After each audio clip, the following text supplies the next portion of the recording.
সপ্তম অধ্যায় কর্ম কমিশনের সাথে বাংলাদেশের মহামান্য রাষ্ট্রপতি কিভাবে জড়িত। সভাপতি নিয়োগে কর্ম কমিশনের সাথে রাষ্ট্রপতির উপদেশ বিনিময়ের কারণ কি? সুষ্ঠু ব্যবস্থাপনা। সরকারি কর্ম কমিশনের সভাপতি ও অন্যান্য সদস্য রাষ্ট্রপতি কর্তৃক নিযুক্ত হবেন। এই কথাটি বলা হয়েছে সংবিধানের কত অনুচ্ছেদে? 140 নং অনুচ্ছেদে। সরকারি কর্ম কমিশনের সভাপতি ও অন্যান্য সদস্য রাষ্ট্রপতি কর্তৃক নিযুক্ত হবেন। এই কথাটি বলা হয়েছে সংবিধানের কত নং অনুচ্ছেদে? 140 নং অনুচ্ছেদে। বাংলাদেশের কর্ম কমিশনের নিরপেক্ষতা বিঘ্নিত হয় কিভাবে? বাংলাদেশের কর্ম কমিশনের নিরপেক্ষতা বিঘ্নিত হয় গ. দলীয় নির্বাচনের কারণে। বাংলাদেশের কর্ম কমিশনের নিরপেক্ষতা বিঘ্নিত হয় দলীয় নির্বাচনের কারণে। এরপর হচ্ছে সংসদ প্রণীত যে কোনো আইন সাপেক্ষে কর্ম কমিশনের সভাপতি ও সদস্যদের কর্মের শর্তাবলী কার আদেশে নির্ধারিত হয়? খ. রাষ্ট্রপতি। সংসদ প্রণীত যে কোনো আইন সাপেক্ষে কর্ম কমিশনের সভাপতি ও সদস্যদের কর্মের শর্তাবলী কার আদেশে নির্ধারিত হয়? রাষ্ট্রপতি। সংসদ প্রণীত যে কোনো আইন সাপেক্ষে কর্ম কমিশনের সভাপতি ও সদস্যদের কর্মের শর্তাবলী কার আদেশে নির্ধারিত হয়? রাষ্ট্রপতি। সাংবিধানিক প্রতিষ্ঠান হল সরকারি কর্ম কমিশন, মহা হিসাব নিরীক্ষক। সাংবিধানিক প্রতিষ্ঠান নয়, দুর্নীতি দমন কমিশন। বাংলাদেশ কর্ম কমিশনের উদ্দেশ্যগত দিক থেকে মিল পাওয়া যায় গ.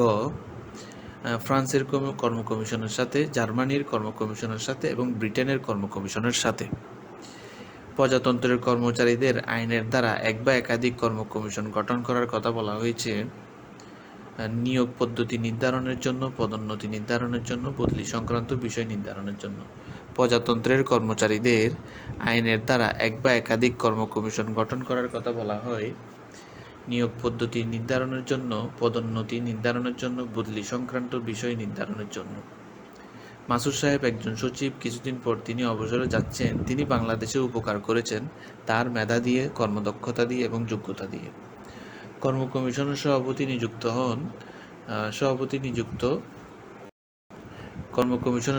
নিযুক্ত হয় রাষ্ট্রপতির ইচ্ছায়, 20 বছরের অভিজ্ঞতায় এবং 20 বছরের অধিক অভিজ্ঞতায়। এরপর হচ্ছে সাংবিধানিক পদের অধিকারী কর্ম কমিশনের সভাপতি, কর্ম কমিশনের সদস্য। নির্বাচন কমিশনের গঠন, ক্ষমতা ও কার্যাবলী। নির্বাচন কমিশন কিভাবে নির্বাচন পরিচালনা করে? সংবিধান অনুযায়ী প্রধান নির্বাচন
নির্বাচন কমিশনের সভাপতি কি? নির্বাচন কমিশনের সভাপতি প্রধান নির্বাচন কমিশনার। সংসদ প্রণীত আইনের বিধান সাপেক্ষে কে নির্বাচন কমিশনারদের কাজের শর্তাবলী নির্ধারণ করেন? রাষ্ট্রপতি। এই পর্যন্ত বাংলাদেশে কতজন প্রধান নির্বাচন কমিশনার কর্মরত থেকেছেন? 7 জন। তারপর হচ্ছে রাষ্ট্রপতি পদের মেয়াদ অবসানের কারণে উক্ত পদ শূন্য হলে মেয়াদ সমাপ্তির তারিখে পরবর্তী কত দিনের মধ্যে পদ পূরণের জন্য নির্বাচন অনুষ্ঠিত হবে? 90 দিন। নির্বাচন কমিশনের কাজ কি? নির্বাচন কমিশনের কাজ হচ্ছে নির্বাচন পরিচালনা করা। বাংলাদেশের নির্বাচন কমিশনার একটি ভোট তালিকা প্রণয়ন করে এবং সংসদ নির্বাচনে এলাকা নির্ধারণ করে। বাংলাদেশের নির্বাচন কমিশনার ভোটার তালিকা প্রণয়ন করে এবং সংসদ নির্বাচনে এলাকা নির্ধারণ করে। নির্বাচন কমিশনের দায়িত্ব হলো গ হচ্ছে 1, 2, 3 নির্বাচন অনুষ্ঠান করা, নির্বাচনী এলাকার সীমানা নির্ধারণ করা, ভোটার তালিকা প্রস্তুত করা। নির্বাচন কমিশনের দায়িত্ব হলো নির্বাচন অনুষ্ঠান করা, নির্বাচনী এলাকার সীমানা নির্ধারণ করা, ভোটার তালিকা প্রস্তুত করা। নির্বাচন কমিশন সুষ্ঠু নির্বাচনের স্বার্থে যে ধরনের কার্যক্রম গ্রহণ করে তা হলে ভোটার তালিকা বিধিমালা সংশোধন, চূড়ান্ত ভোটার তালিকা প্রকাশ এবং ব্যালট বক্স ব্যবহার। নির্বাচন কমিশনের স্বাধীনতা ও নিরপেক্ষতা খুবই প্রয়োজন, কারণ এতে রয়েছে সুষ্ঠু নিরপেক্ষ নির্বাচন অনুষ্ঠিত হয়, যোগ্য জনপ্রতিনিধি নির্বাচিত হয়। নির্বাচন তফসিল ঘোষিত হওয়ার পর আদালত কোনো বিষয়ে কমিশনকে নোটিশ দিতে পারে এবং অভিযোগ শুনানির সুযোগ দিতে পারে। এরপর হচ্ছে নাবিলা ঢাকা বিশ্ববিদ্যালয়ের পরে আসন্ন জাতীয় নির্বাচনে সে তার পছন্দের প্রার্থীকে ভোট দিতে চায়, তাই সে একটি সংস্থার অফিসে যায়। উক্ত অফিস থেকে একটি পত্র প্রদান করে। সেই পরিচয়পত্র দ্বারা ভোট প্রদান ছাড়াও অনেক গুরুত্বপূর্ণ কাজ করতে পারবে। তাহলে নাবিলা কোন সাংবিধানিক সংস্থার অফিসে গিয়েছিলেন? নির্বাচন কমিশন। উক্ত পরিচয়পত্র দ্বারা নাবিলা আর যে কাজ করতে পারবে তা হলো পাসপোর্ট তৈরি করতে পারবে, বিমানের টিকিট বুকিং, ব্যাংক হিসাব খোলা। রাশেদ অনার্স প্রথম বর্ষের ছাত্র, সামনের নির্বাচনে সে ভোট দিতে চায়, তাই সে একটি সংস্থার অফিসে যায়। অফিস তাকে একটি পরিচয়পত্র প্রদান করে। উক্ত সংস্থা দেশে গণতান্ত্রিক পরিবেশ রক্ষায় বিশেষ ভূমিকা রাখে। রাশেদ যে সংস্থার অফিসে গিয়েছিলেন তা হলো নির্বাচন কমিশন। উক্ত সংস্থার যেভাবে গণতান্ত্রিক সরকার ভূমিকা রাখে তা হলো সুষ্ঠু নির্বাচন অনুষ্ঠানে। অ্যাটর্নি জেনারেলের ক্ষমতা ও কার্যাবলী। সরকারের আইন বিষয়ক উপদেষ্টা হিসেবে দায়িত্ব পালন করেন কে? Attorney general. সরকারের আইন বিষয়ক উপদেষ্টা হিসেবে দায়িত্ব পালন করেন কে? Attorney general. প্রজাতন্ত্রের পক্ষে যে জটিল আইনের ব্যাখ্যা দান করেন তিনি হচ্ছে অ্যাটর্নি জেনারেল। অ্যাটর্নি জেনারেল রাষ্ট্রপতি কর্তৃক ন্যস্ত দায়িত্বসমূহ পালন করবেন। সংবিধানের কোন অনুচ্ছেদ উল্লেখ করে? গ 63(2)। অ্যাটর্নি জেনারেল রাষ্ট্রপতি কর্তৃক ন্যস্ত দায়িত্বসমূহ পালন করবেন। সংবিধানের কোন অনুচ্ছেদ উল্লেখ করে? 63(2)। অ্যাটর্নি জেনারেল রাষ্ট্রপতি কর্তৃক ন্যস্ত দায়িত্বসমূহ পালন করবেন। সংবিধানের কোন অনুচ্ছেদ উল্লেখ আছে? 63(2)। বাংলাদেশের কয়টি অ্যাটর্নি জেনারেল থাকবেন? 2 জন। সহকারী অ্যাটর্নি জেনারেলের দায়িত্ব কি? অ্যাটর্নি জেনারেলকে সহায়তা করা। এরপর যে অ্যাটর্নি জেনারেল ও সহকারী অ্যাটর্নি জেনারেলগণের নিয়োগ নীতি কোন কারণে বিঘ্নিত হয়? দলীয় কারণে। সহকারী অ্যাটর্নি জেনারেলের ক্ষেত্রে প্রযোজ্য পদটি সংবিধানে উল্লেখ নেই, আর তিনি অ্যাটর্নি জেনারেলকে সহযোগিতা করেন। জাতীয় সমস্যা সংবলিত যে কোনো বিচারে সবসময় বাংলাদেশ বিচার বিভাগীয় স্বাধীনতার প্রশ্ন ওঠে। এই স্বাধীনতা রক্ষা করতে পারেন 1, 2 অ্যাটর্নি জেনারেলের সহকারী অ্যাটর্নি জেনারেল। জাতীয় সমস্যা সংবলিত যে কোনো বিচার সবসময় বাংলাদেশের বিচার বিভাগীয় স্বাধীনতায় প্রশ্ন ওঠে। এই স্বাধীনতা রক্ষা করতে পারেন অ্যাটর্নি জেনারেল, সহকারী অ্যাটর্নি জেনারেল। অ্যাটর্নি জেনারেলের দায়িত্ব অন্তর্ভুক্ত হলো খ 1, 3 সরকারের আইনি পরামর্শ দেওয়া, 3 সরকারের পক্ষে মামলা পরিচালনা করেন। অ্যাটর্নি জেনারেলের দায়িত্ব অন্তর্ভুক্ত হলো সরকারি আইনি পরামর্শ দেন এবং সরকারের পক্ষে মামলা পরিচালনা করেন। মহা হিসাব নিরীক্ষক ও নিয়ন্ত্রকের ক্ষমতা, এর কার্যাবলী। অ্যাটর্নি জেনারেল এবং মহা হিসাব নিরীক্ষক ও নিয়ন্ত্রককে কে নিয়োগ দান করেন? রাষ্ট্রপতি। মহা হিসাব নিরীক্ষকের সাংবিধানিক দায়িত্ব হলো সাংবিধানিক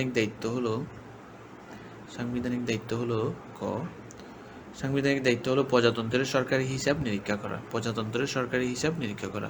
বাংলাদেশের হিসাব নিরীক্ষণ ও নিয়ন্ত্রণের জন্য সাংবিধানিক পদ কোনটি? Auditor general. বাংলাদেশের হিসাব নিরীক্ষণ ও নিয়ন্ত্রণের জন্য সাংবিধানিক পদ কোনটি? Auditor general. সংবিধানের কত নং অনুচ্ছেদ অনুযায়ী বাংলাদেশের হিসাব নিরীক্ষা ও নিয়ন্ত্রণের জন্য একজন মহা হিসাব নিরীক্ষক ও নিয়ন্ত্রক থাকবেন? 125 নং অনুচ্ছেদ। সংবিধানের কত নং অনুচ্ছেদ অনুযায়ী বাংলাদেশের হিসাব নিরীক্ষা ও নিয়ন্ত্রণের জন্য একজন মহা হিসাব নিরীক্ষক ও নিয়ন্ত্রণ থাকবে? 125 নং অনুচ্ছেদ। সংবিধানের কত নং অনুচ্ছেদ অনুযায়ী বাংলাদেশের হিসাব নিরীক্ষা ও নিয়ন্ত্রণের জন্য একজন মহা হিসাব নিরীক্ষক ও নিয়ন্ত্রক থাকবেন? ক 125 নং অনুচ্ছেদ। সুপ্রিম কোর্টের বিচারক যেরূপ পদ্ধতিতে অপসারিত পদ্ধতিতে আর কে অপসারিত হবেন? মহান হিসাব নিরীক্ষক ও নিয়ন্ত্রক। সুপ্রিম কোর্টের বিচারক যেরূপ পদ্ধতিতে অপসারিত হন সেরূপ পদ্ধতিতে আর কে অপসারিত হবেন? মহা হিসাব নিরীক্ষক ও নিয়ন্ত্রক। প্রজাতন্ত্রের হিসাব রক্ষিত হবে কিভাবে? রাষ্ট্রপতির ইচ্ছা অনুসারে।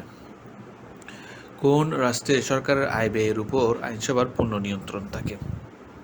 গণতান্ত্রিক রাষ্ট্রে। কোন রাষ্ট্রে সরকারের আয় ব্যয়ের উপর আইনসভার পূর্ণ নিয়ন্ত্রণ থাকে?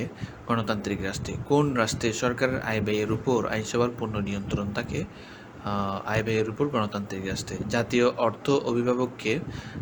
অর্থের অভিভাবক মহা হিসাব নিরীক্ষক ও নিয়ন্ত্রক।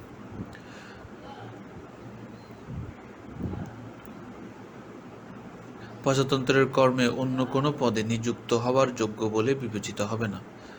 কর্ম অবসানের পর কে প্রজাতন্ত্রের কর্মে অন্য কোনো পদে হওয়ার যোগ্য বলে বিবেচিত হবে না? মহা হিসাব নিরীক্ষক ও নিয়ন্ত্রক। মহা হিসাব নিরীক্ষক ও নিয়ন্ত্রক কর্ম অবসানের পর প্রজাতন্ত্রের কর্মে অন্য কোনো পদে নিযুক্ত হওয়ার যোগ্য বলে বিবেচিত হবে না। প্রজাতন্ত্রের হিসাব সম্পর্কিত রিপোর্ট রাষ্ট্রপতির নিকট পেশ করা হলে তিনি তা কোথায় পেশ করেন?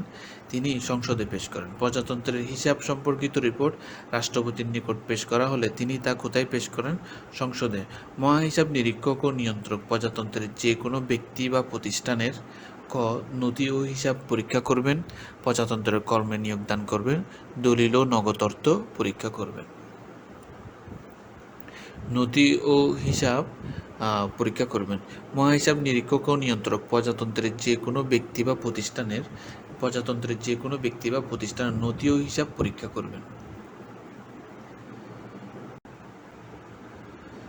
নিচের উদ্দীপকটি পড়ো এবং 69-70 নং প্রশ্নের উত্তর দাও। সোহেলের বাবা বাংলাদেশে হিসাব নিরীক্ষকের প্রধান পদে নিযুক্ত ব্যক্তি। তিনি 65 বছর বয়স পূর্ণ না হওয়া পর্যন্ত পদে বহাল থাকবেন। তিনি রাষ্ট্রপতির উদ্দেশ্যে স্বাক্ষর পত্রযোগে পদত্যাগ করতে পারবেন। সোহেলের বাবা যে পদটিতে নিযুক্ত আছেন তার নাম কি? তার নাম হচ্ছে মহা হিসাব নিরীক্ষক ও নিয়ন্ত্রক। সোহেলের বাবা বাংলাদেশে হিসাব নিরীক্ষকের প্রধান পদে নিযুক্ত ব্যক্তি। তিনি 65 বছর পূর্ণ না হওয়া পর্যন্ত তার পদে বহাল থাকবেন। তিনি রাষ্ট্রপতির উদ্দেশ্যে স্বাক্ষরযুক্ত লিখিত পত্রযোগে পদত্যাগ করতে পারবেন। সোহেলের বাবা যে পদটিতে নিযুক্ত আছেন মহা হিসাব নিরীক্ষক ও নিয়ন্ত্রক। সোহেলের বাবা যেসব দায়িত্ব পালন করেন তা হলো 1-2 সরকারি কর্তৃপক্ষ কর্মচারীর হিসাব নিরীক্ষা করেন, সরকারি সম্পত্তি পরীক্ষা করেন এবং সরকারি কর্তৃপক্ষ কর্মচারী হিসাব নিরীক্ষা করেন। দুর্নীতি দমন কমিশনের চেয়ারম্যান হিসেবে নিয়োগ পাওয়ার জন্য সার্চ কমিটির দৃষ্টিতে সবচেয়ে উপযুক্ত ছিলেন মিস্টার ক, কিন্তু মিস্টার ক ইতিপূর্বে জাতীয় অর্থের অভিভাবক হিসেবে দায়িত্ব পালন করেন বিধায় তাকে নিয়োগ দেওয়া সম্ভব হয়নি। গ মহাহিসাব ও নিয়ন্ত্রক।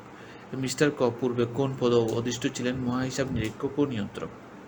মিস্টার ক এর ক্ষেত্রে বলা যায় তিনি সাংবিধানিক পদে অধিষ্ঠিত ছিলেন। বর্তমান তার বয়স 65 এর বেশি এবং তিনি তার রিপোর্ট রাষ্ট্রপতির কাছে জমা দিতেন। দুর্নীতি দমন কমিশনের গঠন, ক্ষমতা ও কার্যাবলী। কত সালে বাংলাদেশে দুর্নীতি দমন কমিশন গঠিত হয়? ক 2004 সালে। 2004 সালে বাংলাদেশে দুর্নীতি দমন কমিশন গঠিত হয়। দুর্নীতি দমন কমিশন গঠিত হয় কত সালে? দুর্নীতি দমন কমিশন গঠিত হয় 2004 সালে।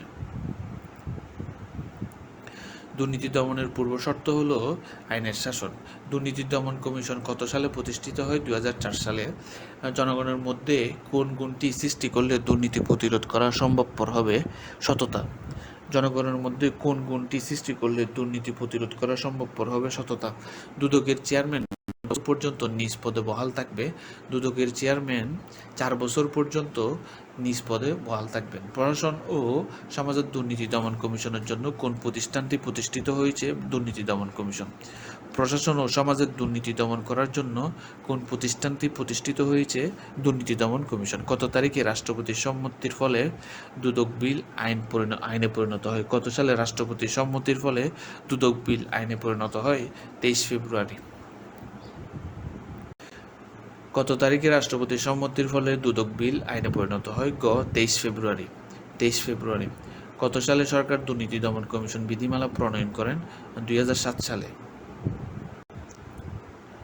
কত সদস্যের উপস্থিতিতে বাছাই কমিটির কোরাম গঠিত হয়?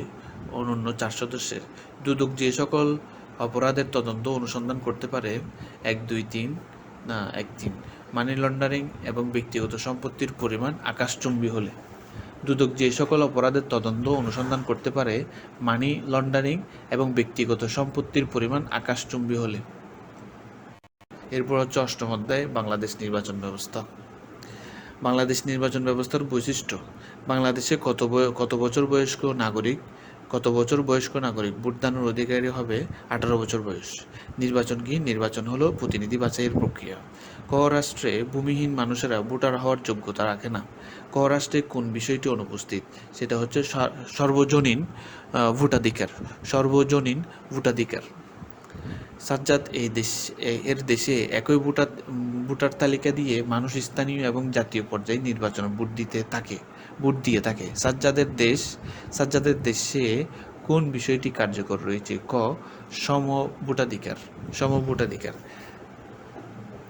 বাংলাদেশের নির্বাচন ব্যবস্থায় কোন ক্ষেত্রে বয়সের তারতম্য লক্ষ্য করা যায়? খ বিভিন্ন নির্বাচনে প্রার্থী হওয়ার ক্ষেত্রে। বাংলাদেশের নির্বাচন ব্যবস্থায় কোন ক্ষেত্রে বয়সের তারতম্য লক্ষ্য করা যায়? বিভিন্ন নির্বাচনী প্রার্থী হওয়ার ক্ষেত্রে। বাংলাদেশে সংসদ সদস্য নির্বাচনে একই প্রার্থী সর্বোচ্চ কত আসনে প্রতিদ্বন্দ্বিতা করতে পারে? 3টি আসনে। বাংলাদেশ জাতীয় সংসদ নির্বাচনে একই প্রার্থী সর্বোচ্চ কতটি আসনে প্রতিদ্বন্দ্বিতা করতে পারে? 3টি আসনে। বর্তমানে গণতান্ত্রিক রাষ্ট্র জনগণ শাসন ক্ষমতায় কীভাবে অংশগ্রহণ করে? ক পরোক্ষভাবে। বর্তমান গণতান্ত্রিক রাষ্ট্রে জনগণ শাসন ক্ষমতায় কিভাবে অংশগ্রহণ করে? পরোক্ষ। বর্তমান গণতান্ত্রিক রাষ্ট্রে জনগণ শাসন ক্ষমতায় কিভাবে অংশগ্রহণ করে? পরোক্ষ। বাংলাদেশের জাতীয় সংসদ নির্বাচনের ক্ষেত্রে কোন বক্তব্যটি সঠিক? বাংলাদেশ জাতীয় সংসদ নির্বাচনের ক্ষেত্রে কোন বক্তব্যটি সঠিক? তা হলো ধারাবাহিকতা নেই। বাংলাদেশের জাতীয় সংসদ নির্বাচনের ক্ষেত্রে কোন বক্তব্যটি সঠিক? ধারাবাহিকতা নেই। এরপরে হচ্ছে ধারাবাহিকতা নেই। নির্বাচন কমিশন সুষ্ঠু নির্বাচনের স্বার্থে যে ধরনের কার্যক্রম করে তা হলো ভোটার তালিকা বিধিমালা সংশোধন, ব্যালট বক্স ব্যবহার, চূড়ান্ত ভোটার তালিকা প্রকাশ। নির্বাচন একটি 2-3 প্রার্থী নির্বাচন প্রক্রিয়া, জনমত যাচাই প্রক্রিয়া। নির্বাচন একটি প্রার্থী নির্বাচন প্রক্রিয়া, জনমত যাচাই প্রক্রিয়া। বাংলাদেশের নির্বাচনের বৈশিষ্ট্য হলো বাংলাদেশের নির্বাচন সর্বজনীন ভোটাধিকার, গোপন ভোট পদ্ধতি, একক নির্বাচনী এলাকা। বাংলাদেশের নির্বাচনের বৈশিষ্ট্য হলো সর্বজনীন ভোটাধিকার, গোপন ভোট পদ্ধতি এবং একক নির্বাচনী এলাকা। বাংলাদেশের নির্বাচনের বৈশিষ্ট্য হলো সর্বজনীন ভোটাধিকার, গোপন ভোট পদ্ধতি, একক নির্বাচনী এলাকা। বাংলাদেশের নির্বাচনের বৈশিষ্ট্য হল সর্বজনীন ভোটাধিকার, গোপন ভোট পদ্ধতি, একক নির্বাচনী এলাকা। নির্বাচিত প্রার্থী জনগণের প্রতিনিধি হিসেবে স্বীকৃত। দলীয় পর্যায়ে জাতীয় সংসদে শাসন ব্যবস্থার বিভিন্ন স্তরে। নির্বাচিত প্রার্থী জনগণের প্রতিনিধি হিসেবে স্বীকৃত। দলীয় পর্যায়ে জাতীয় সংসদে শাসন ব্যবস্থার বিভিন্ন স্তরে।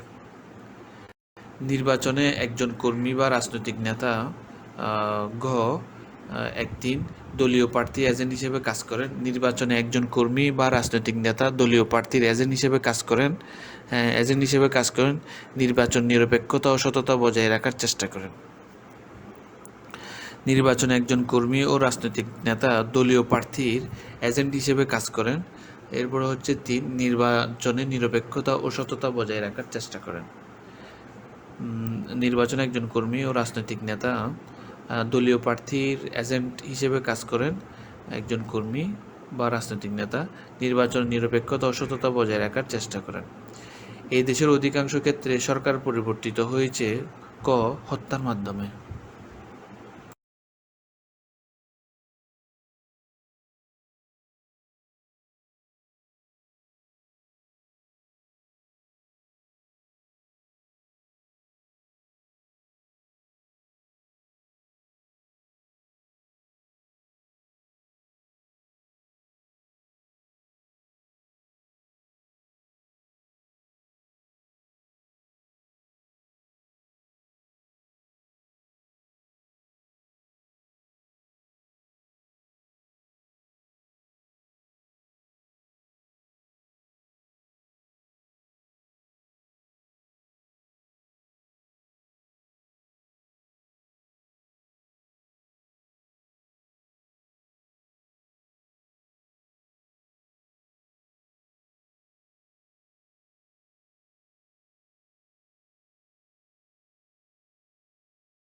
ক রাষ্ট্রের পঞ্চম নির্বাচনটি কয়েকটি ধাপে সম্পন্ন হয়েছে, সেখানে প্রাপ্তবয়স্ক নাগরিকরা গোপনে তাদের ভোট প্রদান সম্পন্ন করেছে। অনুচ্ছেদটি কী ধরনের ভোটাধিকার ফুটে উঠেছে? সর্বজনীন ভোটাধিকার। উদ্দীপকের সাথে বাংলাদেশের নির্বাচন ব্যবস্থার সাদৃশ্য রয়েছে। খ 1.3, খ 1.2 গোপন ভোটদান এবং 2 হচ্ছে সর্বজনীন ভোটাধিকার। 1973 থেকে 1979 সালের জাতীয় নির্বাচন। বাংলাদেশের প্রথম জাতীয় নির্বাচন 1973 কোন দল নিরঙ্কুশ সংখ্যাগরিষ্ঠতা অর্জন করে? ক আওয়ামী লীগ। 1973 ও 1979 সালের জাতীয় নির্বাচন। বাংলাদেশ প্রথম জাতীয় নির্বাচন 1973 কোন দল নিরঙ্কুশ সংখ্যাগরিষ্ঠতা অর্জন করে? ক আওয়ামী লীগ। বাংলাদেশের প্রথম জাতীয় সংসদের দ্বিতীয় সাধারণ নির্বাচন অনুষ্ঠিত হয়। গ 1979 সালের 18 ফেব্রুয়ারি। কত তারিখে জাতীয় সংসদের দ্বিতীয় সাধারণ নির্বাচন অনুষ্ঠিত হয়? 1979 সালের 18 ফেব্রুয়ারি। কত তারিখে জাতীয় সংসদের দ্বিতীয় সাধারণ নির্বাচন অনুষ্ঠিত হয়? 1979 সালের 18 ফেব্রুয়ারি। কত তারিখে জাতীয় সংসদের দ্বিতীয় সাধারণ নির্বাচন অনুষ্ঠিত হয়? 1979 সালের 18 ফেব্রুয়ারি। 1979 সালের সাধারণ নির্বাচন কতজন প্রার্থী মনোনয়নপত্র দাখিল করে? 2352 জন প্রার্থী। 1979 সালের সাধারণ নির্বাচনে কতজন প্রার্থী মনোনয়নপত্র দাখিল করে? 2352 জন। 1979 সালের নির্বাচনে ন্যাশনাল আওয়ামী পার্টি মুজাফফর কতজনকে মনোনীত করে? 89 জন। 1979 সালের নির্বাচনের ক্ষেত্রে প্রযোজ্য তথ্য: আওয়ামী লীগ 96.66 আসন পায় 1997 সালে। ক হচ্ছে ক 1-2। আওয়ামী লীগ 96.66% আসন পায়, শতকরা 85% ভোটদান করে। 1970 সালের নির্বাচনের ক্ষেত্রে প্রযোজ্য: আওয়ামী লীগ 96.66% আসন পায়। 1973 সালের নির্বাচনে আওয়ামী লীগ 96.66% আসন পায়, শতকরা 85% ভোটদান করে। 1986 থেকে 1988 সালের জাতীয় সংসদ নির্বাচন। 1986 সালের সাধারণ নির্বাচনে কতজন প্রার্থী প্রতিদ্বন্দ্বিতা করে? 1587।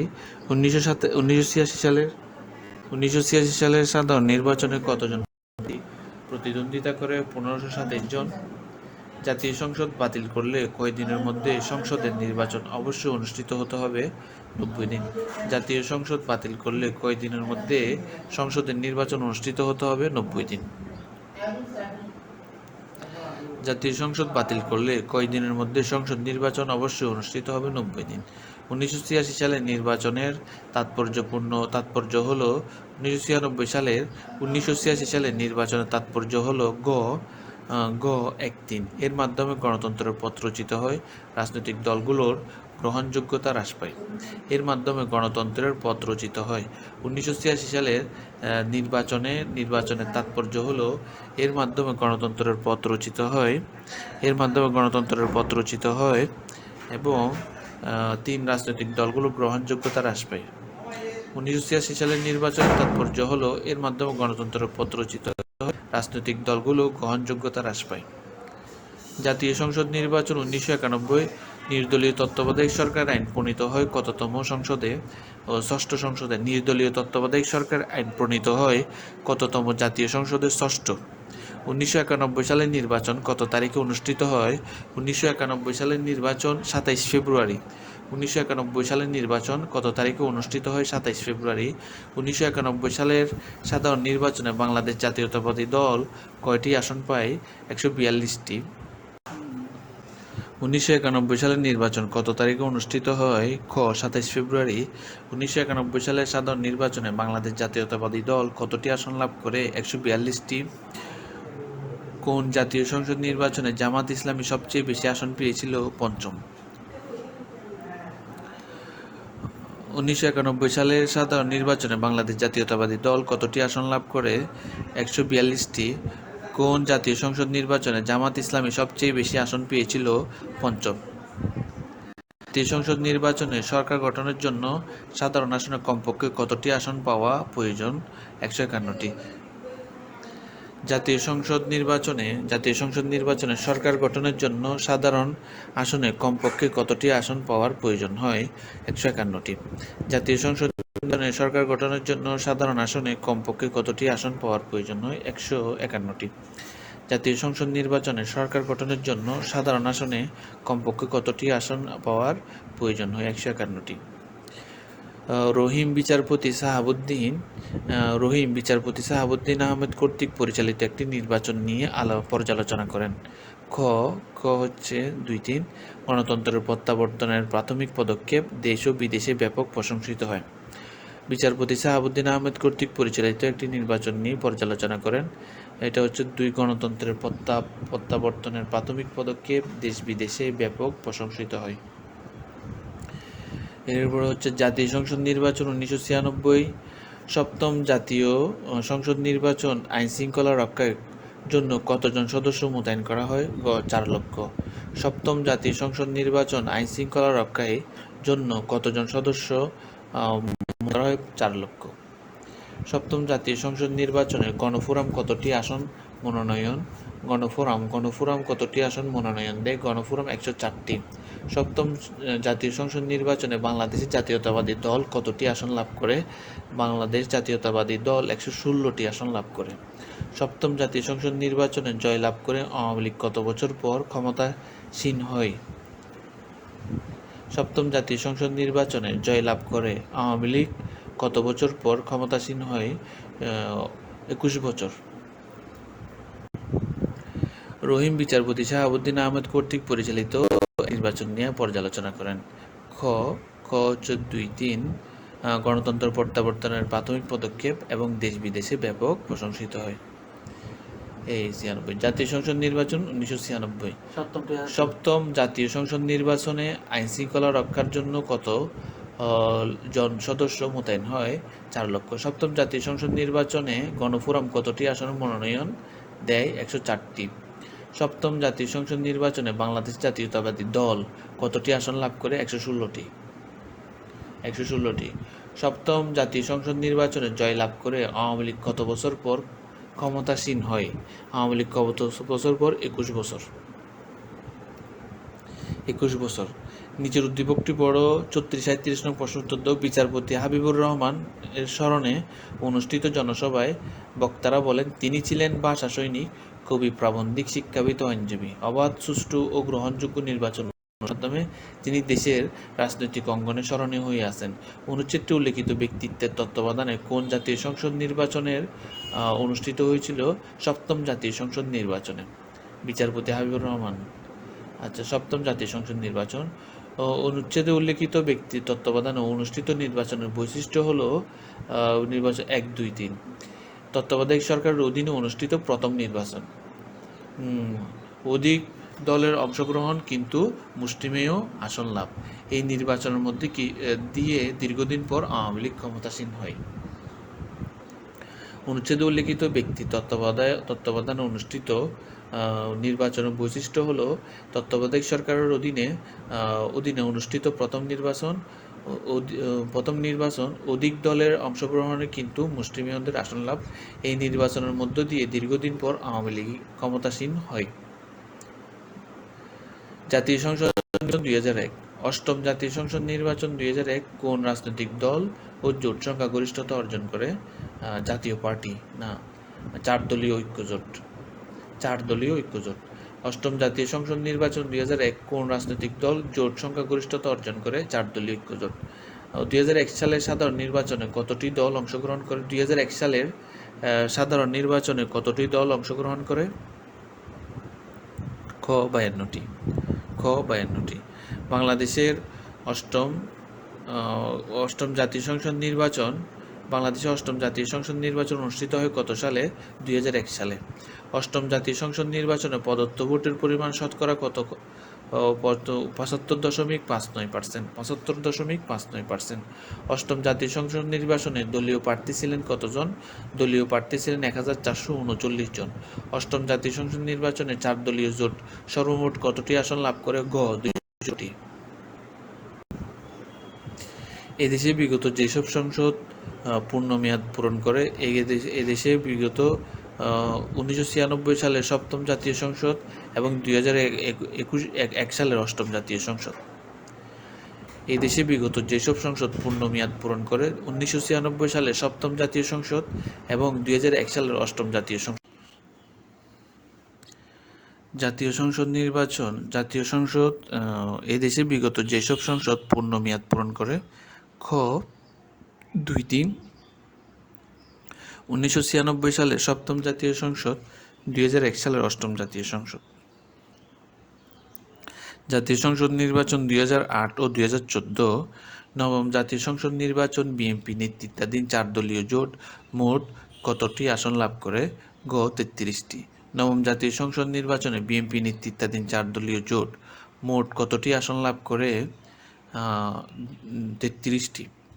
নবম জাতীয় সংসদ নির্বাচন 2008 কোন রাজনৈতিক জোট সংখ্যাগরিষ্ঠতা অর্জন করে? আওয়ামী লীগ নেতৃত্বাধীন মহাজোট। আওয়ামী লীগ নেতৃত্বাধীন মহাজোট। নবম জাতীয় সংসদ নির্বাচন 2008 কোন রাজনৈতিক জোট সংখ্যাগরিষ্ঠতা অর্জন করে? আওয়ামী লীগ নেতৃত্বাধীন মহাজোট। দশম জাতীয় সংসদ নির্বাচন অনুষ্ঠিত হয় 5 জানুয়ারি 2014 সালে। দশম জাতীয় সংসদ নির্বাচন অনুষ্ঠিত হয় 5 জানুয়ারি 2014 সালে। দশম জাতীয় সংসদ নির্বাচন অনুষ্ঠিত হয় 5 জানুয়ারি 2014 সালে। দশম জাতীয় সংসদ নির্বাচন অনুষ্ঠিত হয় 5 জানুয়ারি 2014 সালে। বাংলাদেশে মোট কতবার জাতীয় সংসদ নির্বাচন হয়েছে? 10 বার।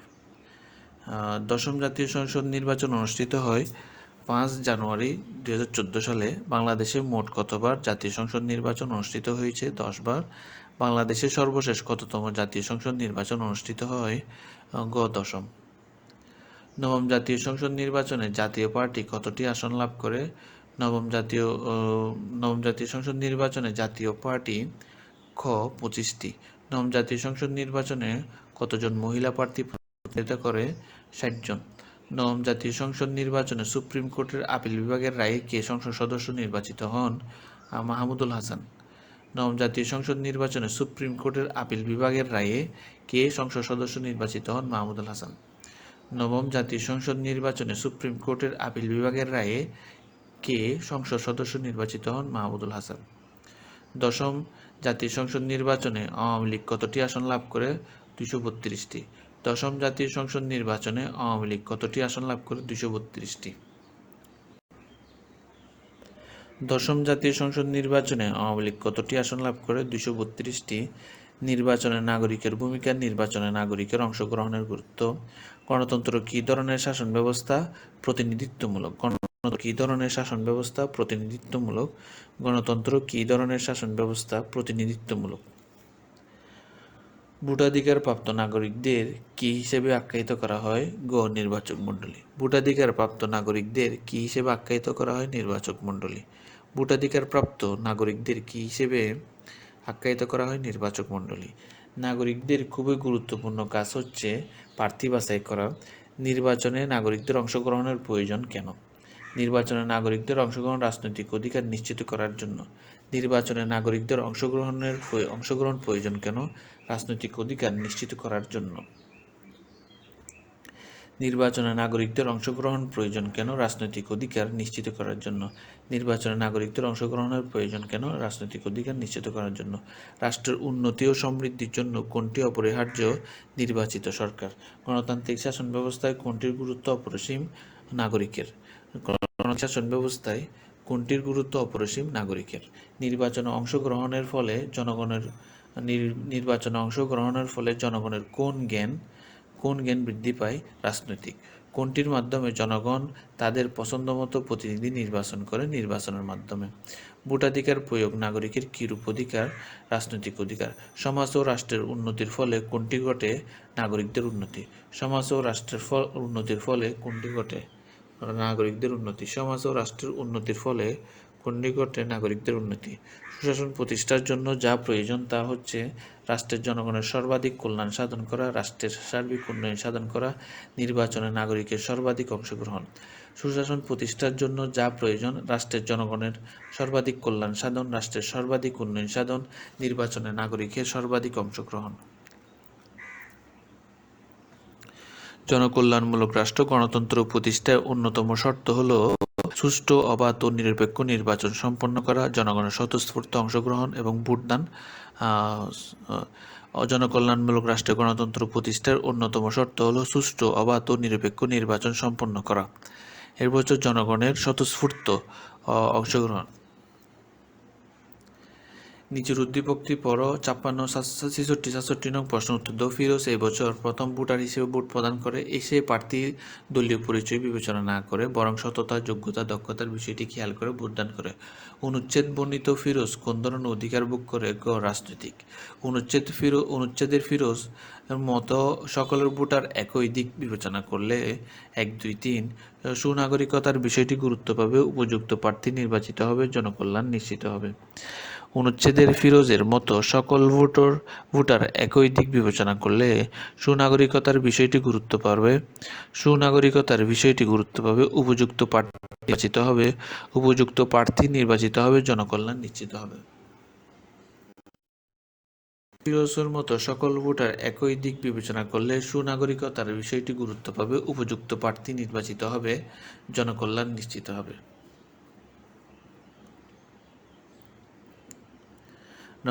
নবম অধ্যায় বাংলাদেশের বৈদেশিক নীতি।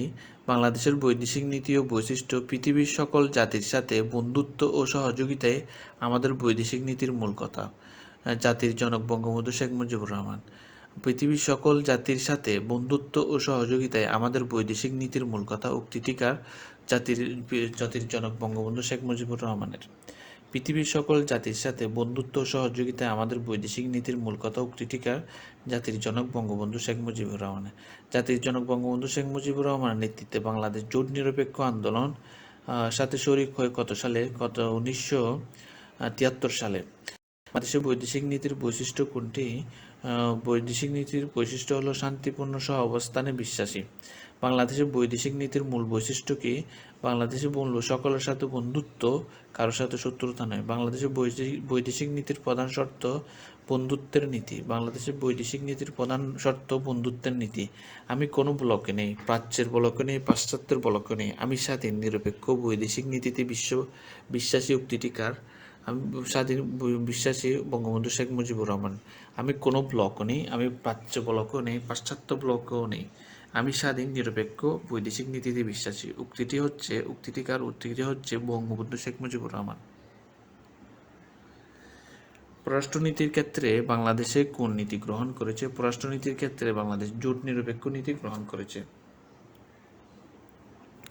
পররাষ্ট্রনীতির ক্ষেত্রে বাংলাদেশ কোন নীতি গ্রহণ করেছে? পররাষ্ট্রনীতির ক্ষেত্রে বাংলাদেশ জোট নিরপেক্ষ নীতি গ্রহণ করেছে। বাংলাদেশের বৈদেশিক নীতি স্বাধীন ও নিরপেক্ষতার পাশাপাশি কিরূপ? আদর্শভিত্তিক। বাংলাদেশের বৈদেশিক নীতি স্বাধীন ও নিরপেক্ষতার পাশাপাশি কিরূপ? আদর্শভিত্তিক। বাংলাদেশের বৈদেশিক নীতির কথা উল্লেখ আছে সংবিধানের কত নং অনুচ্ছেদে? সংবিধানের 25 নং অনুচ্ছেদে। বাংলাদেশের বৈদেশিক নীতির কথা উল্লেখ রয়েছে সংবিধানের কত নং অনুচ্ছেদে? 25 নং অনুচ্ছেদে। বৈদেশিক শব্দের অর্থ কি? বৈদেশিক শব্দের অর্থ হচ্ছে অন্য দেশ সম্বন্ধীয়। ন্যাশনাল পলিসি শব্দের অর্থ কি? ন্যাশনাল পলিসি শব্দের অর্থ হচ্ছে জাতীয় নীতি। বাংলাদেশের বৈদেশিক নীতির প্রধান লক্ষ্য হলো দেশের স্বাধীনতা ও সার্বভৌমত্ব রক্ষা করা, প্রতিবেশী দেশগুলোর সাথে শান্তিপূর্ণ সহাবস্থান। সার্কের গঠন ও উদ্দেশ্য। সার্ক গঠিত হয় কত সালে? সার্ক গঠিত হয় 1985 সালে। সার্কের বর্তমান মহাসচিবের নাম কি? আহমেদ সালাম। সার্ক হলো আঞ্চলিক সংস্থা।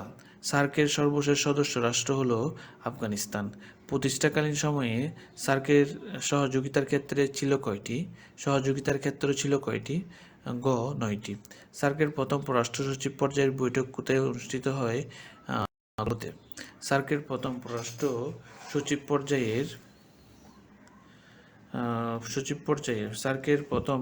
সচিব পর্যায়ের বৈঠক অনুষ্ঠিত হয় কলম্বোতে।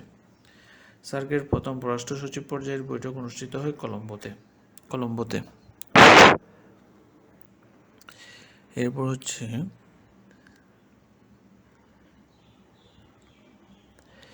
কত সালে নেপালের রাজধানী কাঠমান্ডুতে সার্কের তৃতীয় শীর্ষ সম্মেলন অনুষ্ঠিত হয়? 1987 সালে। 1987 সালে নেপালের রাজধানী কাঠমান্ডুতে সার্কের তৃতীয় শীর্ষ সম্মেলন অনুষ্ঠিত হয়। সার্কভুক্ত কোন দেশের সাথে বাংলাদেশের সবচেয়ে বেশি বাণিজ্য ঘাটতি রয়েছে? গ ভারত। সার্কভুক্ত কোন দেশের সাথে বাংলাদেশের সবচেয়ে বেশি বাণিজ্য ঘাটতি রয়েছে? ভারত। কে সার্কের প্রথম মহাসচিব ছিলেন? ক আবুল আহসান। কে সার্কের প্রথম মহাসচিব ছিলেন? কে সার্কের প্রথম মহাসচিব ছিলেন? আহসান। কে সার্কের প্রথম মহাসচিব ছিলেন? আবুল আহসান। নিচের চক থেকে 20 এবং 23 নং প্রশ্নের উত্তর দাও। আফগানিস্তান, ভুটান, বাংলাদেশ, নেপাল, পাকিস্তান, ভারত, শ্রীলঙ্কা, মালদ্বীপ। উদ্দীপকটির স্থানে কি বসবে? সার্ক।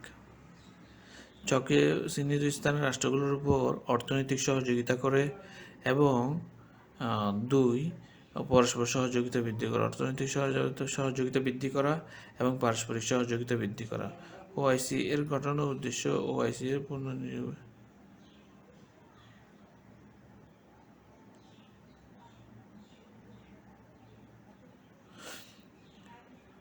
বাংলাদেশের ওআইসি সদস্যপদ লাভ করে। গ বিভিন্ন মুসলিম দেশে স্বীকৃতি পায়। জাতিসংঘ সেক্রেটারি গঠিত। ওআইসি এর প্রধান কাজ কি? ওআইসি এর প্রধান কাজ হচ্ছে নীতি ও দৃষ্টিভঙ্গির সমন্বয়। নীতি ও দৃষ্টিভঙ্গির সমন্বয় এবং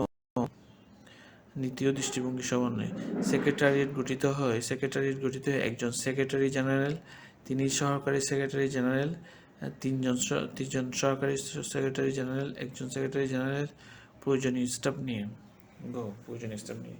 সেক্রেটারিয়েট গঠিত হয় একজন সেক্রেটারিয়েট জেনারেল, তিনজন সহকারী সেক্রেটারিয়েট জেনারেল, প্রয়োজনীয় স্টাফ নিয়ে। বাংলাদেশে ওআইসি এর সদস্যপদ লাভের ফলে ঘ বিভিন্ন মুসলিম দেশে স্বীকৃতি পায়। জাতিসংঘ অন্যান্য সংস্থার সদস্যপদ সহজে পেয়ে যায়। যুদ্ধবিরতি দেশের পুনর্বহাল। বাংলাদেশে ওআইসি সদস্যপদ লাভের ফলে বিভিন্ন মুসলিম দেশে স্বীকৃতি পায়। জাতিসংঘ অন্যান্য সংস্থার সদস্যপদ সহজে পায়। যুদ্ধ পরবর্তী দেশের পুনর্গঠন ও তেল সমৃদ্ধ মুসলিম দেশের সহযোগিতা পায়। ইউরোপীয় ইউনিয়নের গঠন ও উদ্দেশ্য। ইউরোপীয় ইউনিয়নের সদস্য দেশ কয়টি? ইউরোপীয় ইউনিয়নের সদস্য 28টি। ইউরোপীয় ইউনিয়নের সদর দপ্তর কোথায়? বেলজিয়ামের ব্রাসেলসে। বর্তমানে ইউরোপীয় ইউনিয়নের সদস্য সংখ্যা কত? বর্তমানে ইউরোপীয় ইউনিয়নের সদস্য সংখ্যা 28।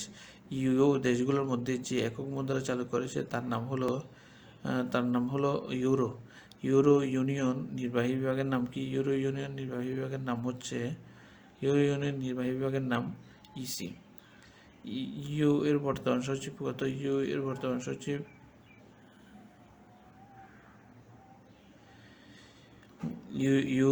ইউরোপীয় ইউনিয়ন নির্বাহী বিভাগের নাম কি? ইউরোপীয় ইউনিয়নের নির্বাহী বিভাগের নাম হচ্ছে ইসি। ইউ এর বর্তমান সদস্য সংখ্যা কত? 28টি। ইউ এর অফিসিয়াল ভাষা কয়টি? 30টি। ইউরোপীয় ইউনিয়নভুক্ত দেশসমূহ একক মুদ্রার নাম কি? ইউরোপীয় ইউনিয়নভুক্ত দেশসমূহ একক মুদ্রার নাম কি? গ ইউরো। কোনো দেশের ইউরোপ থেকে এখন বিশ্বশান্তি, কোনো ক্ষেত্রে ইউরোপ থেকে এখন বিশ্বশান্তি অর্থনৈতিক ক্ষেত্রে।